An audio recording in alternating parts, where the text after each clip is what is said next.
So you're out and look, you see all kinds of amazing things in Baltimore. And again, being from the farmland and living with the circadian rhythms of that type of life, you are up with the chickens, down with the sun, okay? And all of your friends and family, and they drag you with them, go back to wherever they are staying to be down again when night falls. But you, the rather independent individual that you are, you want to see bits of Baltimore that you normally wouldn't see as an impressionable, easily frightened young female. Haha, right? Rubbish? Okay, so indeed, you go back to that house, you pretend to be asleep, but when everyone else is in the land of Nod, you get up and you get out of bed.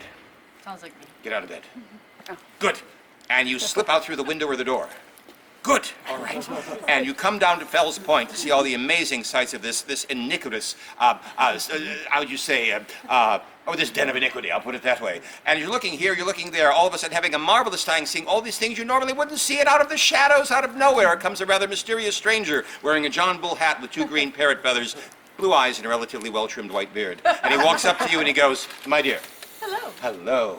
I did not mean to startle you, but I've been watching you for some time, actually. And no, do not be alarmed. Do not be alarmed, because I see you are here alone by yourself, and this is the most dangerous neighborhood. And by the cut of your clothing, I know you are not familiar with such a place. So I have come forward as a denizen, as a resident of this particular area that we're in right now, to offer my services as a friend, a confidant, your partner. And indeed, I will make sure that no harm comes to you. I will take you about, show you all the sights of this marvelous, marvelous neighborhood. I will buy you drink and food if you are thirsty or hungry, and I will make sure I get you back to wherever you are staying way before dawn, and you can tell all of your friends about this great adventure when you return, alive. But at any rate, you look at this and you go, well, what an amazing thing. And of course, what is in the script? You say, I'll sign here. No, you could just say yes. Oh, yes. There we go. All right, there we go. So off we go.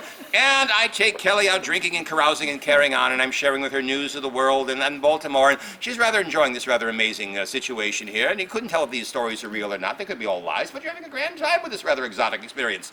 And after 2 or 3 bars, Kelly, where I'm plying you full of whatever you want to drink, there you go. You are in the bag. You are looped. You're a cuckoo. All right.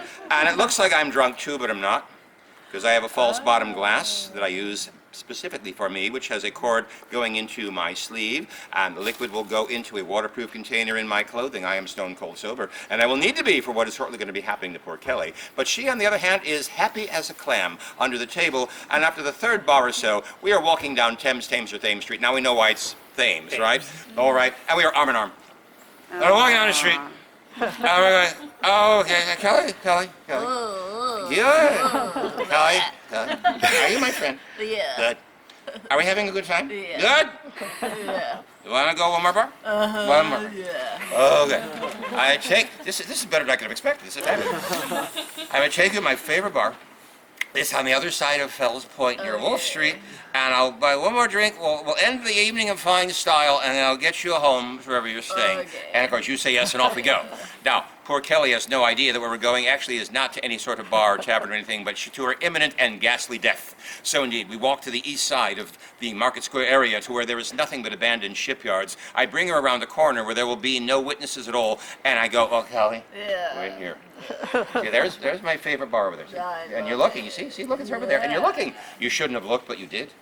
And as you're looking to see where is that bar, I will, with lightning quickness, pull away, and I will grab her hair, her forehead, whatever, her nice hat. I like this hat, actually. And I will move her head backward. Now, I don't break her neck, because that's too obvious.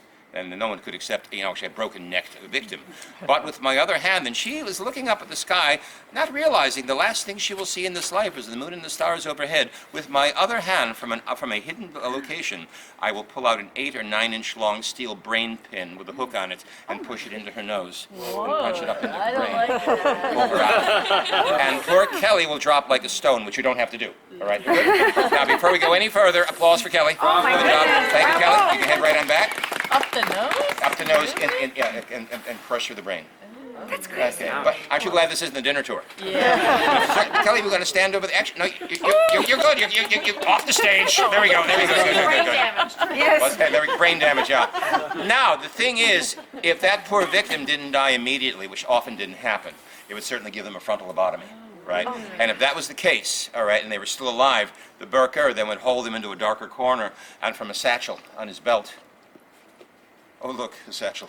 No, what do you know? He would pull out lengths of damp linen or silk, and lay them across the victim's face, one layer after the other, until they suffocated. And once that was done, pull that off, clean up the nosebleed. That's all that was there, is a small nosebleed.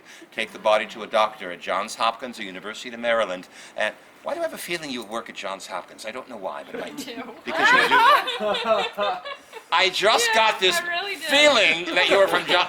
This came out of nowhere. Well, share this with your friends and family, won't you? All right. But at any rate, and sell it to a doctor at one of those two establishments, actually. So that is Burking being murdered for medical science, and it did occur often enough here in Baltimore, specifically Fells Point, 1870s and early 1880s. There we go. I mean, were they